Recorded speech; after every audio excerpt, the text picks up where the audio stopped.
Coucou aux très chers internautes. Aujourd'hui, on va parler de comment essayer d'avoir une seule voix dans l'éducation de nos enfants. Pour ceux qui ne me connaissent pas, mon nom est Estelle Pechouessou.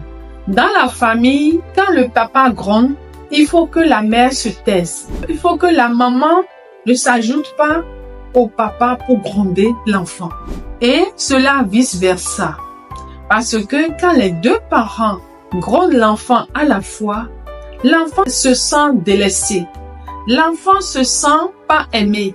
L'enfant se dit que les deux parents le détestent. Parfois, quand le papa n'est pas content du comportement de son enfant, le papa a raison de dire non à son enfant. On peut donner aussi l'amour à son enfant en commençant même par des réprimandes. On peut réprimander son enfant. On peut dire à son enfant ce que tu fais, je n'aime pas. Et comment le faire?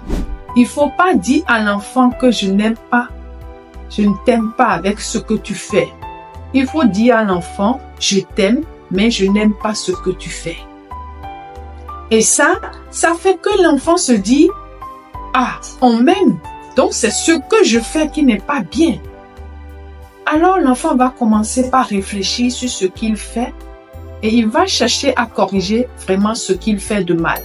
Parfois, dans les couples, quand il y a une petite dispute entre papa et maman et que l'enfant s'interpose et l'enfant vient demander quelque chose et que l'un d'entre eux dit non, l'autre partenaire dit oui, juste pour que la situation remonte à la surface, juste pour montrer à l'enfant que c'est lui la parfaite personne, c'est lui le papa ou la maman qui est la meilleure personne dans la vie de l'enfant.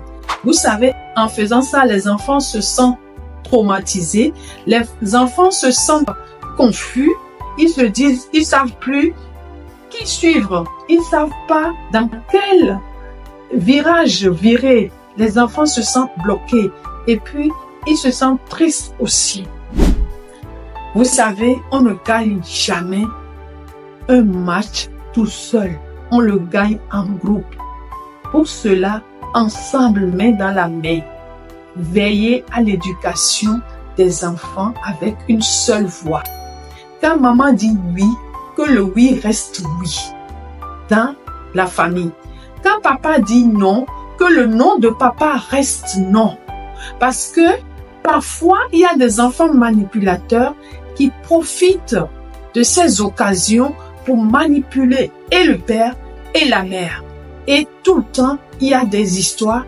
Et celui qui prend la défense de l'enfant quand l'autre dit oui et l'autre dit non, celui qui prend la défense de l'enfant est la meilleure personne de l'enfant. C'est la personne que l'enfant apprécie. Et l'enfant se dit dans sa tête que l'autre, le père ou la mère qui dit non, est contre lui. Or que non, l'autre est en train de voir quelque chose de très loin et il essaye d'épargner l'enfant de certaines situations dans l'avenir. Parce que on apprend aux enfants, parce que tout ce qu'on apprend aux enfants aujourd'hui, c'est pas tout ce qu'ils doivent appliquer aujourd'hui. On leur apprend ça aussi pour l'avenir. Donc, aidons les enfants à construire un avenir meilleur en leur montrant les raisons pour lesquelles vous êtes contre eux. Ne soyez pas contre les situations sans le leur expliquer. Expliquez-les les raisons pour lesquelles vous êtes contre le comportement. Et n'oubliez pas aussi de toujours leur dire que vous les aimez, mais c'est le comportement qu'ils affichent que vous détestez. Merci de prendre soin des enfants.